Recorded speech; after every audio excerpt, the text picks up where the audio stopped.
Très souvent, lorsqu'on va frapper les balles, on voit des gens qui essaient de travailler beaucoup au niveau du lag, c'est-à-dire que lorsqu'on redescend à travers la balle, on essaie de travailler là, le fait d'ajouter beaucoup de poignets comme ça ici et d'avoir un peu la sensation là, de redescendre un peu comme ça ici, là, où j'ai énormément d'angles entre mon avant-bras ici et le club et j'essaie de garder ça là, le plus longtemps possible comme ça ici.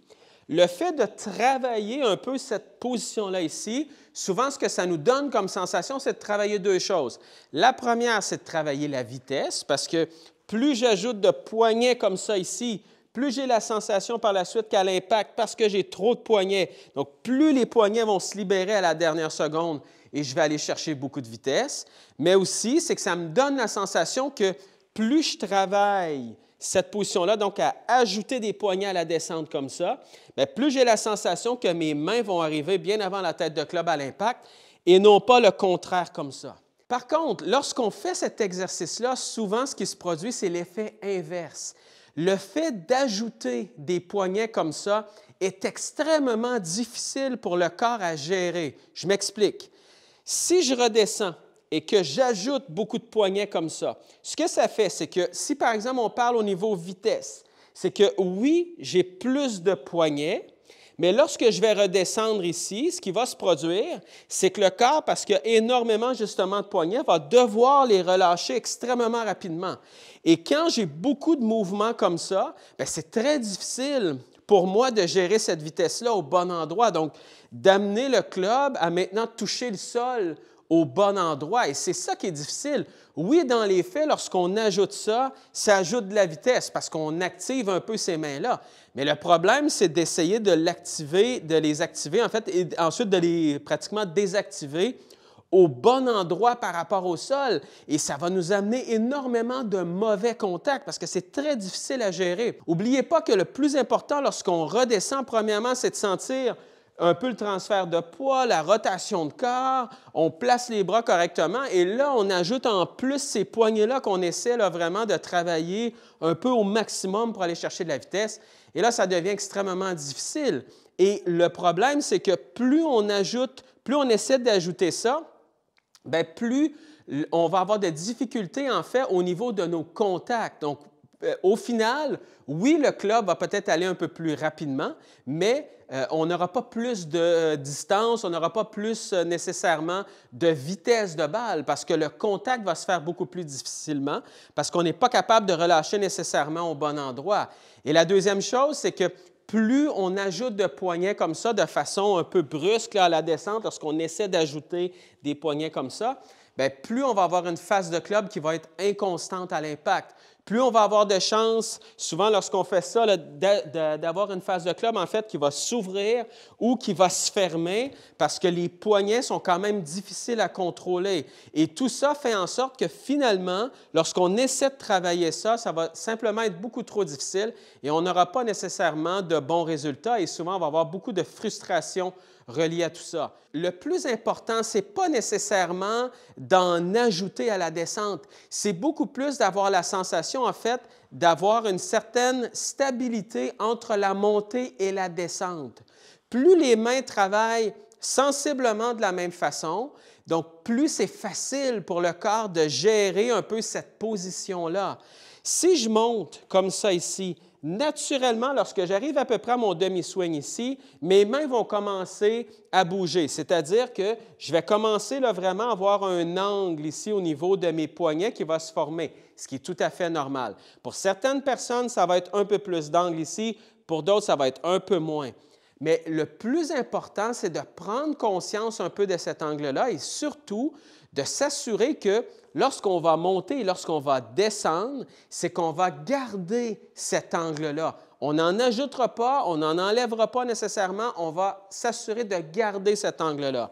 Si je fais par exemple mon demi-swing, ce que je fais, donc je fais le même exercice, j'arrête à peu près mon demi-swing ici, j'ai un certain angle ici entre mon avant-bras ici et le club. Donc, j'ai un certain angle au niveau de mon poignet. Moi, ce que je veux m'assurer de faire, c'est que lorsque je vais continuer, par exemple, à monter comme ça ici, vous voyez que l'angle est resté sensiblement le même entre ça ici et ça ici. Donc, je n'ai pas plus de poignets, je n'ai pas moins de poignets, j'ai gardé à peu près la même chose.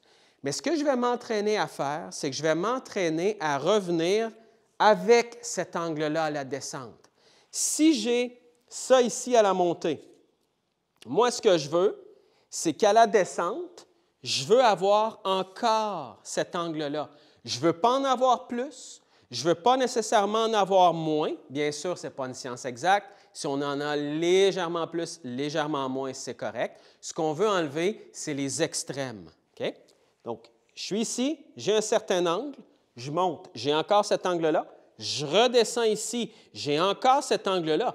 Pour moi, ici, c'est très facile de garder ça. Il n'y a rien de compliqué. Si je faisais ça ici et ensuite je faisais ça, là, ce serait compliqué. Vous voyez que je ne suis plus du tout dans le même angle, je ne suis plus du tout dans le même angle par rapport à la balle. Là, ça va être extrêmement compliqué. J'y vais comme ça avec la balle et donc mon but est d'aller chercher cette constance-là. Donc, ce que je vais faire, c'est que je vais travailler tout simplement avec ça. Donc, je vais stopper ici.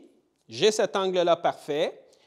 Je monte, j'ai encore le même angle. Je redescends ici, je garde ça.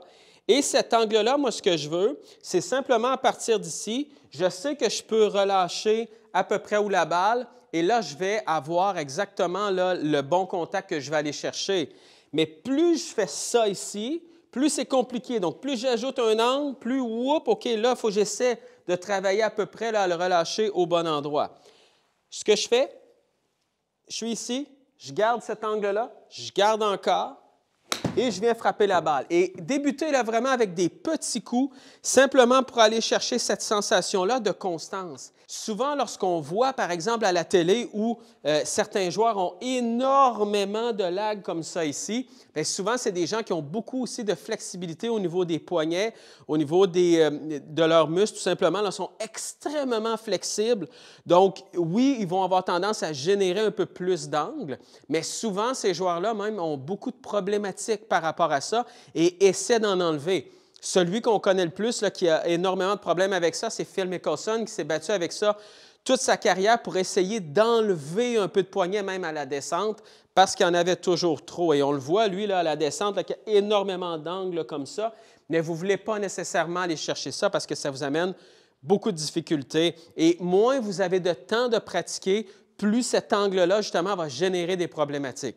Donc, assurez-vous là, de vous faciliter la vie un peu plus. Et c'est le même principe aussi si vous avez de la difficulté là, lorsque vous redescendez, si vous avez tendance à trop relâcher les mains comme ça ici vers l'arrière, c'est exactement la même chose. Donc, si vous redescendez, que vous essayez de garder cet angle-là, donc constant comme ça ici, bien, ce que ça fait, c'est justement que ça vous empêche de faire ça trop rapidement.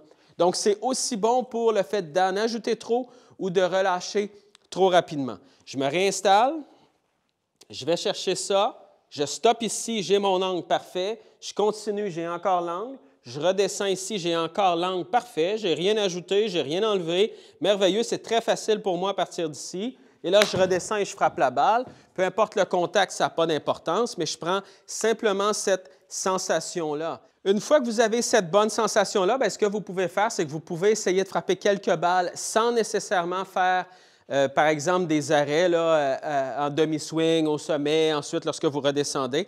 Mais gardez, là, mettez énormément d'emphase sur ces poignets-là à essayer de garder toujours sensiblement le même angle. Je vous parlais tout à l'heure de Phil Mickelson qui avait toujours eu énormément de difficultés avec ça, avec le fait d'ajouter, en fait, pour lui, là, un peu trop d'angle au niveau des poignets. Bien, lui, ce qu'il fait, et ça peut être bon autant pour les gens qui ont de la difficulté à relâcher trop rapidement ou à ajouter trop de poignets à la descente, c'est le fait de sentir comme si on avait une boîte entre nos avant-bras et le club qui est un peu appuyé sur le corps. Je vous explique. Si je m'installe comme ça ici, j'arrête à mon demi-swing comme ça. Vous voyez que j'ai un certain espace entre mes avant-bras ici, entre, par exemple, le club. Donc, j'ai un certain angle ici et j'ai un espace ici. Moi, ce que je vais aller chercher comme sensation, c'est pratiquement comme si mon avant-bras était la base de la boîte ici, le club était le côté de la boîte, ici, j'ai le dessus, et le côté de mon corps ici est un peu là, le côté, en fait, de la boîte. Donc, comme si j'avais une boîte ici qui était déposée entre mes mains et, par exemple, le corps. Moi, ce que je vais aller chercher comme sensation, et c'est exactement ce que lui travaillait, C'était de sentir comme s'il voulait toujours garder cette boîte-là intacte. Donc, si par exemple, je monte comme ça ici, j'ai une boîte ici, lorsque je redescends, si j'ai tendance à ajouter trop de poignets, ce que ça fait, c'est que la boîte, justement, c'est comme si je venais un peu écraser la boîte sur moi comme ça ici. Donc, automatiquement, je sais que je n'ai pas fait l'exercice correctement. Et même principe, si j'ai tendance, à relâcher mes mains trop rapidement. Si j'ai ma boîte comme ça ici et je veux garder cette boîte-là, autant à la montée qu'à la descente. Donc, j'ai ma boîte, la boîte est encore appuyée sur moi, parfait. Je redescends ici, si je garde une constance, la boîte est encore ici, bien appuyée sur moi, c'est parfait, donc je ne suis pas en train de l'écraser, mais je ne suis pas non plus à l'échapper comme ça. Si vous relâchez vos mains trop rapidement comme ça, la boîte, qu'est-ce qu'elle va faire? C'est qu'elle va tomber complètement derrière vous. Prenez la sensation comme si vous aviez une boîte comme ça ici qui est appuyée entre le club et vous. Vous voulez garder cette boîte-là et vous voulez relâcher la boîte à peu près à l'impact. Si vous prenez ça comme sensation, ce que ça fait justement, c'est que ça va vous donner un peu la relation que vous avez entre les poignets, le club, et lorsque vous montez, vous redescendez, là, ça va vous donner un peu la sensation de garder ça. Et justement, là, ça vous donne un peu un visuel de tout ça. Donc, parfois, au lieu de vous concentrer uniquement sur vos poignets, vous pouvez vous concentrer sur cet élément de boîte-là, comme si vous vouliez la garder ici, en haut, à la descente ici, et vous relâchez la boîte en bas et ça va vous aider autant si vous avez tendance à venir ajouter trop de poignets ou à relâcher trop rapidement.